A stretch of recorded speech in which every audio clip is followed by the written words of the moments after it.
So welcome to the last talk before lunch. And actually, Francois Marier doesn't really require any introduction to this audience, I suppose, because he's been a long-time Python developer and also has given many presentations at Kiwi, PyCon, and many other international conferences, so you're probably very familiar with him. But if you're new to the community, he's a passionate Debian developer and has been involved in open source for over 10 years, also volunteers for the FSF, and is the lead developer also for LibRavatar, which is an online avatar service. And now he lives in the cloud because he's a member of the Mozilla Cloud Services team. And today he's going to take the scary part away from system libraries. Welcome, Francois. Thank you. So, I want to talk about modern web applications. Now, a modern web application has a lot of external dependencies. And I'm going to start talking about this a little bit, and then I'm going to get into a case study. So basically, an approach that I use in one of my projects, and basically how it turned out. And then I'm going to talk a little bit about what that might mean for your projects and for other things than just the one that, that I built. So, modern web application. Right? Typically not something that you write from scratch all by yourself. You usually have lots of external components, lots of things that people don't write, and they just pull in from various repositories. This is a very common pattern, right? The vendor directory. You download all of your external dependencies, and then you dump them all in your Git repo, and then anybody that clones your project will get all the right versions for everything, right? Very common pattern. This is taken from an application called OpenHatch. Here's another example. This time, it's not in Python, it's in JavaScript. So the npm package manager pulls in a whole bunch of stuff. Now, this one I'm partly responsible for, so I apologize. But this one has 250 external dependencies. Right? Now, if you were able to read them, you'd notice that there's 8 different copies of the same library. All right, it's a good start. 4 different versions of them. All right? So what happens if there's a security vulnerability in that library, right? Well, first of all, you have to patch it 8 different times. And then secondly, you probably will have, well, not necessarily, but you may have to write 4 different patches because maybe 1.1 doesn't work the same way as 1.5, and then you have to do all the work, the same amount of work 5 times, or 4 times in this case. So it's a little bit of a pain. But it's not a new problem, right? Linux distros have dealt with this problem for years in C and C++. Right? That's been solved years ago, and the solution was to basically use shared libraries. Right? So if you instead of bundling the same piece of code all over the place, you use a shared library, and then everybody uses it. And so if you have a bug in that library, you just fix it once, and that could be either the maintainer uploads a new upstream version of that package because it has a fix, or it might be the security team for the distro uploads a fixed package. But either way, it's fixed once in the distro, and then all the system packages that depend on that particular library will get fixed automatically. That's the idea behind that. So how can we leverage that work that distro maintainers are already doing in the web applications that we write? So I'm not talking about a web application that's packaged inside the distro itself, but I'm talking about an application that you might write yourself. So LibRavatar is an application that I built. It's a project I started a few years ago. And as Christina said, it's basically serving avatars, so profile photos for third-party websites. And this is what it looks like. So you can see someone's avatar there. It's tied to their email address. So this is the Debian bug tracker. It uses LibRavatar. Here's another example. The Mozilla rep site uses LibRavatar on their user page. So all of these users have uploaded their photos to LibRavatar and gets pulled in automatically on this totally unrelated website. The stack is pretty simple. So it's Apache, ModWhiskey, Django, Python, Postgres, etc. Pretty common thing for Django people, I'm sure. And in terms of architecture, there's 2 parts to it. There's the main server, which is a Django application. That's where people go and upload their photos. And then the photo gets sent to all of the different mirrors. Now, the mirrors are basically just serving static files. They're not running Django, they're just running Apache, and that's it. So they get the photo, and then they're the ones that are actually serving it to all of the third-party websites out there. This architecture was picked like this to make it easier to scale all of the sort of mirror network. And by the way, if you want to run a mirror, if you have a little bit of disk space and bandwidth, please talk to me afterwards. We're always looking for more. But basically, third-party websites, the way that they use libavatar is similar to the way they would use Gravatar. So Gravatar, for those who don't know, works like this. You take a user's email address, and then you lowercase it, you hash it, and then you stick that inside a URL. So you have a base URL, gravatar.com/avatar, and then the hash, and you stick that inside an image tag, and that's how you can display photos for all of your users, right? That's how GitHub does it, etc. Lots of websites out there do that. So that's a really simple and neat protocol. We use the same thing in libavatar, except that we built a federated version of Gravatar. So there's an extra step, which is that you look up the base URL based on the domain name of the email address. So if you control a domain name, because you're a company or you have a vanity domain like myself, then you can stick a DNS record into your zone file and then point to your avatar server. So here, avatar server is called just fmarier.org. And so the full URL will look like this. So that's the URL to my profile photo. If people that have a domain don't run an avatar server, then there's a fallback, which is the centralized service here, our little mirror network. So overall, as you can probably see, it's a very simple web application, right? It's a very small Django application, and then a bunch of static stuff around it. Now, when I started the project, I came up with 2 rules to make it easy on me to maintain a service. And that was, first one, only use Python libraries that are already packaged for Debian. So that means if it's on PyPI and I can't find it in Debian, I use something else. The other rule was to only use a version that's in the latest Debian stable. So I include in Debian stable, I also include backports, because now that's supported too. But basically, that means right now I'm running Django 1.4 instead of 1.7. I'm not sure if 1.7 is in Jessie yet, but 1.6 or 1.7 would be what I would use if I were running Debian unstable. I'm running Debian stable on my server, so I'm running a slightly older version. Because I was depending so much on Debian, like all of my stuff was leveraging the stuff that's already in Debian, the work that's being done by the maintainers, I decided, well, maybe I should just package my application as well and use that trick to deploy it on my servers. And so I built some packages to wrap around my own application. I didn't submit them to Debian, but they're like private packages. And I've got a little bit of a makefile to build the application, which in my case means minifying the JavaScript, the CSS, gzipping it so that I don't have to do it on the fly in Apache. It's all pre-computed. And then compiling the translation files as well. Then there's a test target that will get run before the package gets built, which basically runs a few linters and some unit tests. And from this, I build a number of different packages. So all of these different binary packages are separate because different machines have different roles. Like the mirrors, for example, they're just running Apache, whereas the main application depends on Django as well, and Python, and so on. All of these packages are in a private repo. So I manage that using reprepro.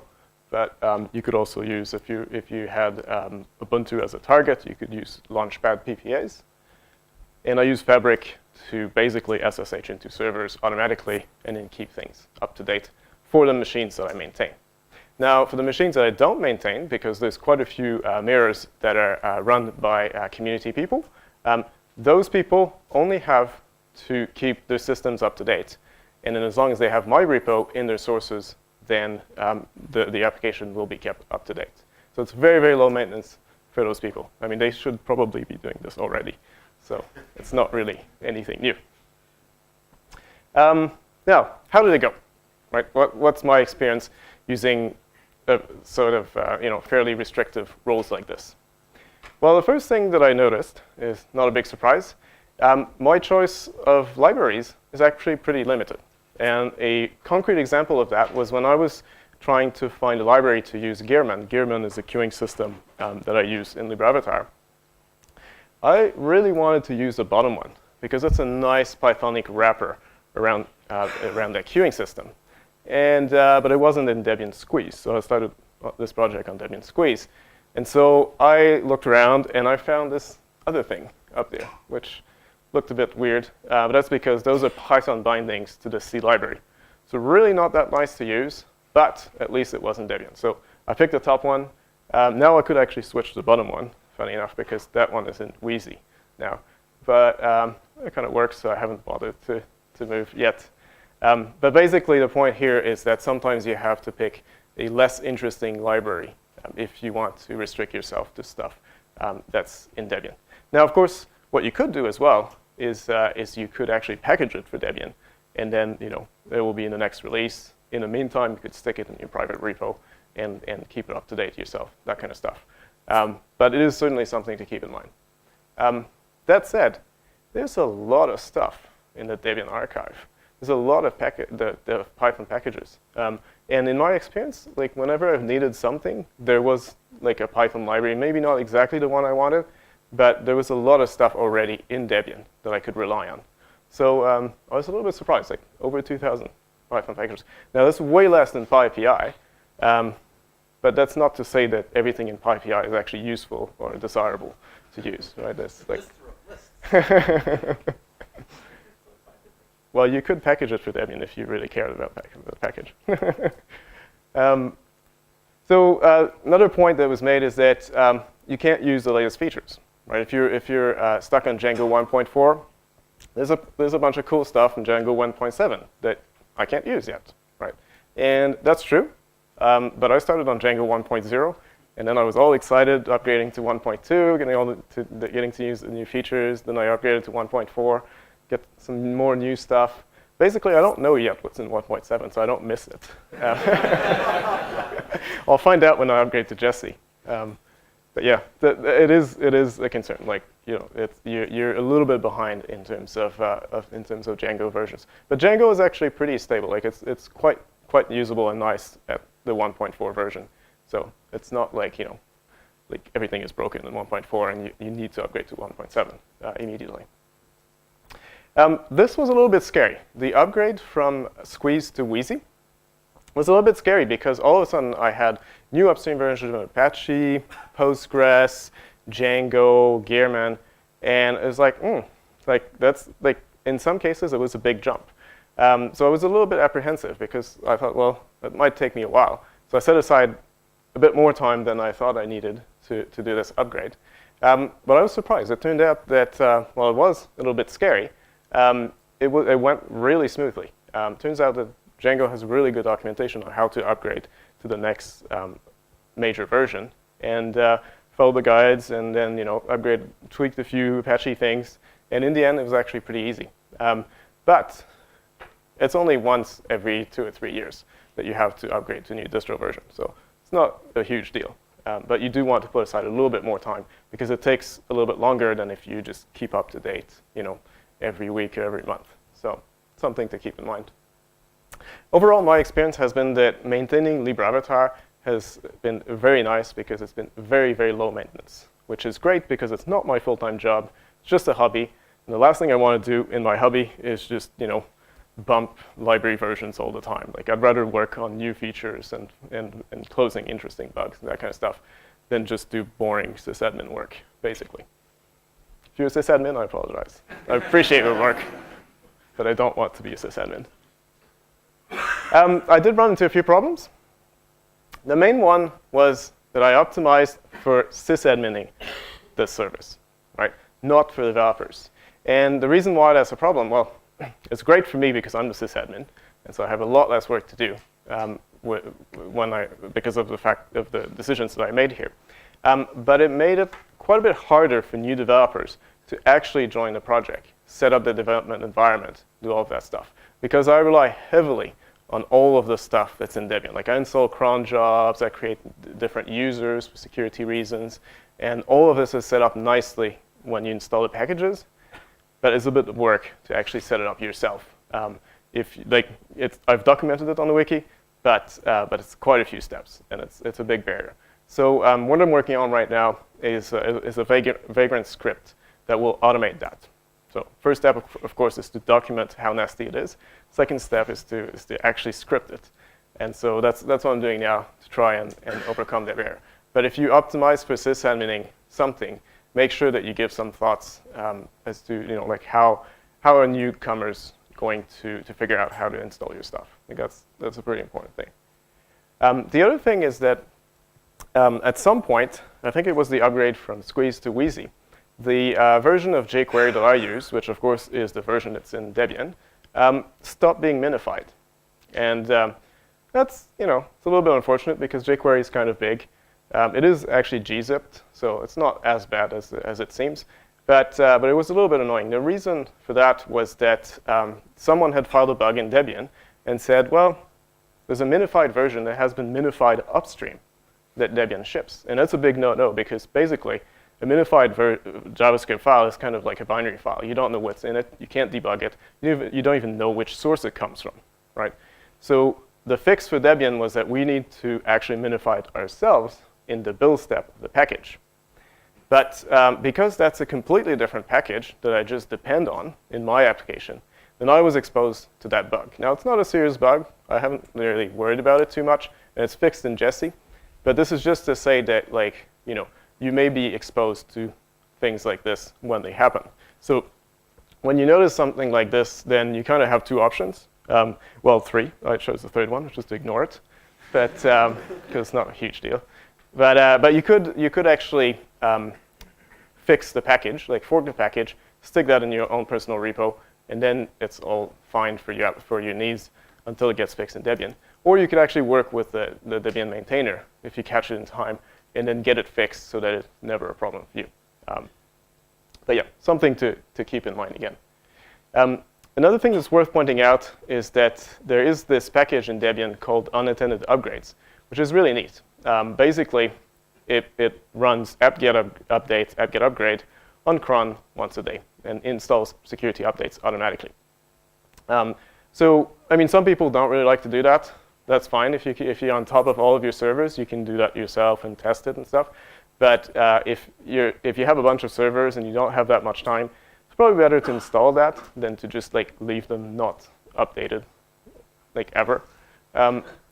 But the problem is that if you do unattended upgrades, Django sometimes has to fix security vulnerabilities by disabling features, because there's sometimes there's been a few cases of the feature being so fundamentally broken that they've had to disable parts of it or the whole thing.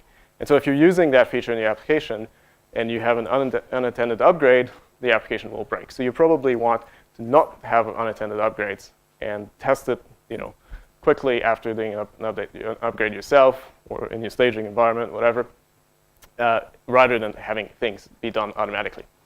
There's another package that I use instead called aptcron. And this one is quite neat because what it does is that it will spam you every day when there are packages that need to be updated until you actually upgrade them. Right, so this is a Django update from last month, and I received a couple of emails because I didn't do it the first day, and so it will basically warn you every day until you actually do it. So it's a good replacement for unattended upgrades. Someone else pointed out that, well, sometimes distros are not exactly timely in releasing security fixes. And that's not really a huge criticism of distro maintainers because they have security teams have lots of packages to worry about. They have to prioritize them somehow. But sometimes it happens. There might be a Django security vulnerability. It's not yet fixed in Debian. If you do notice, though, that means that you're paying attention to the project, right? You subscribe to the RSS feed, newsletter, whatever, but you actually know what's going on. In which case, you could help with backporting or testing. Because if you notice and you want to fix it immediately on your site by hacking some file on production or whatever, then you may be able to help the Debian maintainer backport a fix, right? Because you've already done it on your own production box. But another thing that not many people know is that sometimes just offering to test a fix, like a proposed package, is really, really useful. Because the security team has to deal with like hundreds and, well, not hundreds, thousands of packages. And when they're faced with like a web framework, they can fix it, but they don't know for sure how people use it. So if you are a user of it, just offering to test their packages, the packages that they're working on, can be actually quite good. So anyways, that's it. If you notice, you could help getting this fixed sooner. If you don't notice that there's a little bit of a time lag between the bug getting fixed upstream and in Debian, or whatever other distro you use, well then it's better late than never, right? Because if you can't possibly pay attention to 250 external dependencies, because many of them will not even have a security announced list or anything like that. So what is good about this using system packages is that it only takes a single Debian user to file a security bug to start the whole process of getting it fixed, right? So if you have any gaps in your in the packages that you're keeping an eye on, then it's really good that you're depending on packages that other people also depend on. Now, is this a realistic approach, or am I just crazy, right? This is definitely going against the conventional web developer wisdom of, just kind of like sticking everything in your repo and not worrying about it too much. Well, it turns out that after my talk was announced, I got an email from a guy who runs SkyDNS in Russia, also operating as SafeDNS in the US. And this is a real business. They have paying customers and so on. And what I discovered, which was really cool, is that he uses exactly the same approach as LibreAvatar. And we've never talked to each other before that time. Basically, he uses Django, the version of Django in Debian, uses system libraries for everything, and also packages his own application as a way of deploying it. So there you go. Another piece of anecdotal evidence for you. There's at least 2 of us that do it, so it's not it's half as crazy. But yeah, it works for some other people. Now, I would say, however, that there are some things that are better suited to that kind of approach than others. And in particular, I think if the thing that you're working on is not your full-time job, either because you have many sites to manage, or it's a side project, like in my case, that might be an approach that you want to look into. The other thing is make sure you use a mature framework, right? Django is really good for this. If you use something like Node.js, up until recently, you probably didn't even want to use the version of Node.js that was in your distro, because Node.js was changing way too fast. It was totally out of date, so in the distro. So you want to use something that's a little bit more mature. I can say that with Django 1.4, you can build really good sites, really great sites. 1.7, I don't know what's in it yet, because I haven't looked. But yeah, Django is pretty good for this kind of stuff. But if you have something that's not as mature, you might think twice about it before using that kind of approach. So a good example is what I did, a side project. It's something where you don't want to spend that much time just sysadmining the box. You basically want to spend all of your free time doing fun stuff with the project. And another example actually is, for example, a consulting company. I used to work at Catalyst, and we had lots and lots of really small clients. Some teams have big clients and stuff, like the TAB team have one client, they have one site. They can spend a lot of time working on that site, so maybe that's not a great approach for that kind of thing. But there were other teams where there's lots of really small clients, and small clients typically don't like paying for security updates and stuff like that. It's not very exciting to them. They just assume that that's being done. And if you have totally different code bases and you're kind of bundling like third-party dependencies and stuff, it can be a lot of work to actually maintain everything properly. So something to keep in mind if you're in that kind of situation. But whatever you do, when you bundle stuff into your repo in your project, remember that you become responsible for all of that stuff there. Are there any questions?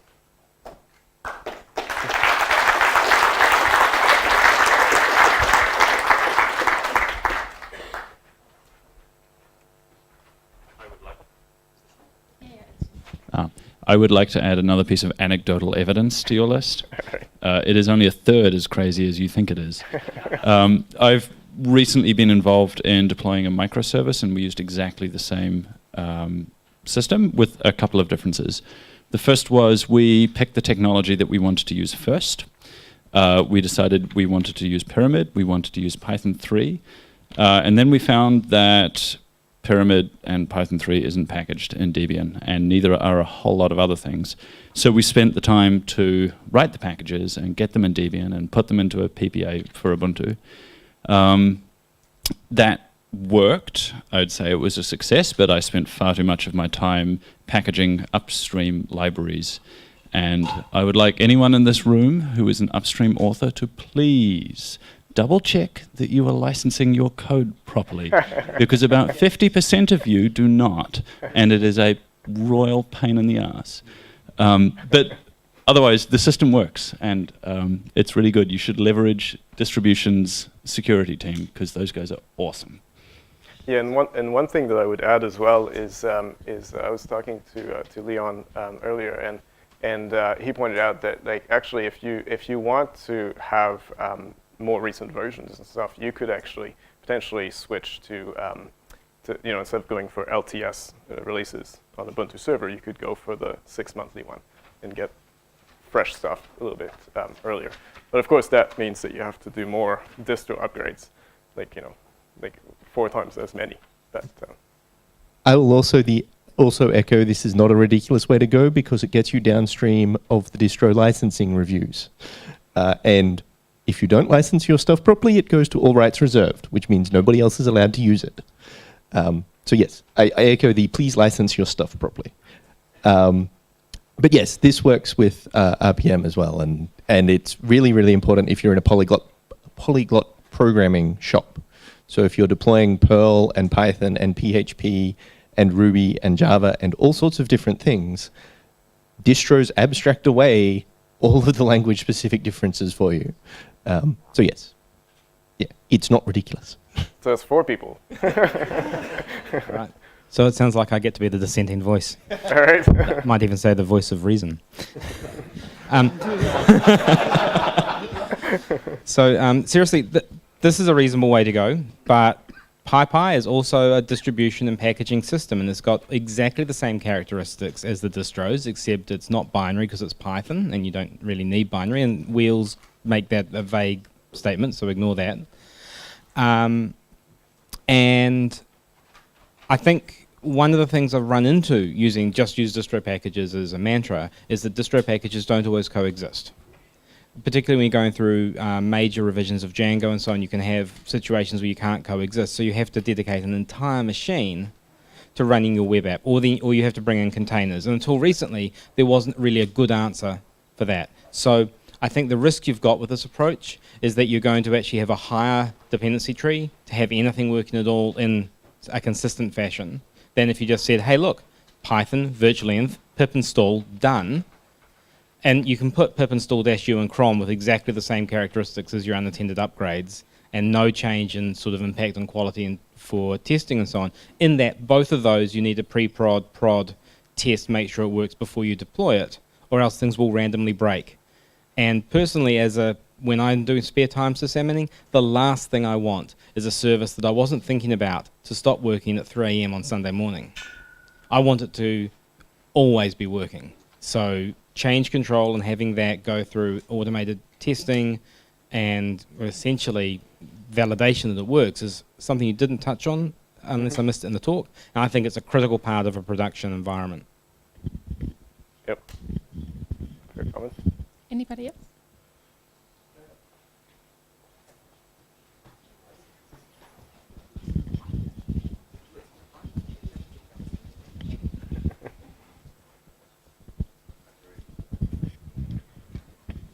Hey, Francois. Hey. I have a split answer. We've worked for a long time doing Debian packaging for all our dependencies. Our PPA has something like 160 packages in it. Not of all which are Python, but the balance of not being able to use reasonably recent stuff is a really big hindrance for developers, I think. That you say, oh, upstream's done this cool feature, you can't use it. Sorry, you have to write your own, or you have to backport a Hackley, or you need to monkey patch bugs that have been fixed. And while you can totally go through the path and package everything for Debian and either wait or run it as a separate repo, that can be, I guess, quite difficult to get over the line in terms of things like licensing and dependencies that just you spend weeks yak shaving because you actually need 18 packages to get into Debian because of all the options and all their dependencies, and it just goes on and on. So yeah, it kind of works. What we're looking at doing now is using Debian packaging for system dependencies. So any Python packages that have native code. So like a C library with Python bindings that would come through like as a Debian package. And then building Debian packages for the web apps as part of our CI system that uses virtualenv and pip for pure Python dependencies. And the plan is to try and use Debian packages for deployment as well. But there's some fun stuff around running web apps that don't disappear for minutes at a time while apt-get runs as well. Yep. So I think one of the good points that you're making is that this is certainly a trade-off, right? Like you're trading off flexibility in development, the ability to use new features when they come out, that kind of stuff, for easier administration of the thing. Now, I suspect that in your case, it makes more sense because you have a big application that you're spending lots of time on. It's not my case. Like I'm talking about like something that's a side project, it's a hobby. So I'm perfectly fine with restricting my options in terms of development. But I think if you are Facebook, if you are like a startup that's working on one application, then the trade-offs that you make will be different. Certainly. Thank you for all the questions, and please give a round of applause to Francois.